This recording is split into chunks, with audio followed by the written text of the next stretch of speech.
এই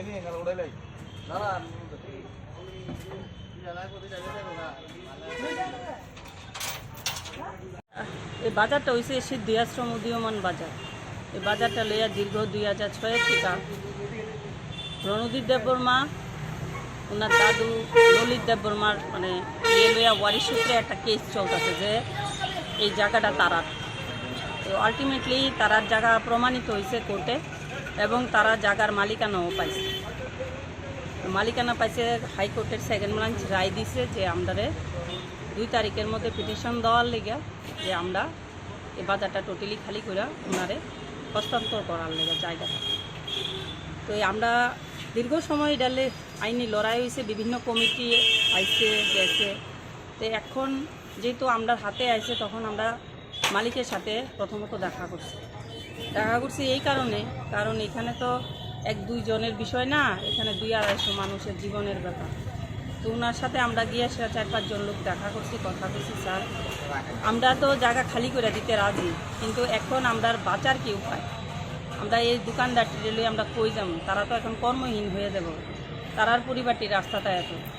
তখন তাই আমার সাথে খুবই সুন্দর ব্যবহার করছে এবং আমাদের আশ্বস্ত করছে যে আপনারা জায়গাটা খালি করে দেন, এখানে একটা মাল্টিন্যাশনাল কমপ্লেক্স হইব, নিচে মার্কেট তৈরি করা হইব, এই মার্কেটের মধ্যে আপনাদেরকে জায়গা দেওয়া হইব স্টল হিসাবে, যে যতটুকু সাধ্য অনুসারে উনি ওনার করুণা দৃষ্টি রেখা সেরা কম পয়সার মধ্যে আমরা একটা ব্যবস্থা করে দিই।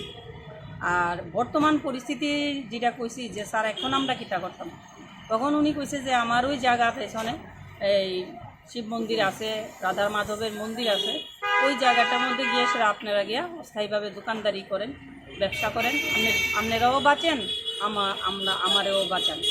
সেই সুবাদে আমরা রাজি হয়েছি এবং কমিটির সিদ্ধান্ত নিয়েছি যে ওনার জায়গা ওনারা আমরা ফিরাই দিব।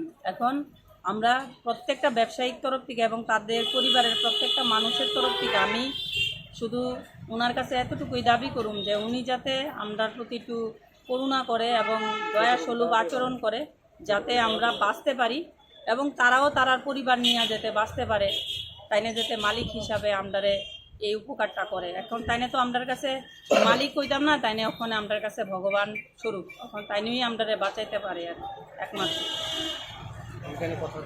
এবং উনি কথাও দিছে যে আমরার দিকে উনি দেখবে। আপনার পরিচয়টা? আমি সিদ্ধাশ্রম বাজারেরই একজন ব্যবসায়ী, আমার নাম সরস্বতী লোক। আচ্ছা, আমরা এত বছর যাবৎ এখানে দোকানদারি করতেছি, এতদিন তো আমাদের এই ব্যবসার দ্বারে দোকান পরিবার চালাইছি। এই বাজারের মধ্যে অন্তত নিচে 250-300 লোকের জীবিকা নির্বাহ হইতেছে, তারা দোকানদারি করতেছে। কিন্তু এখন যদি আমরা এখান থেকে চলে যাই, আমরা কীভাবে বাঁচবো, সেটা হলো আমাদের বড় সমস্যা। তবে যেহেতু আমাদের হাইকোর্টের নোটিশে আমরা উঠতেই হয় বাধ্যতামূলক, সেই জন্য আমরা তাদের কাছে অনুরোধ করতেছি যে আমাদের যে বাঁচানোর জন্য তাই যেন আমাদের একটু সাহায্য করে।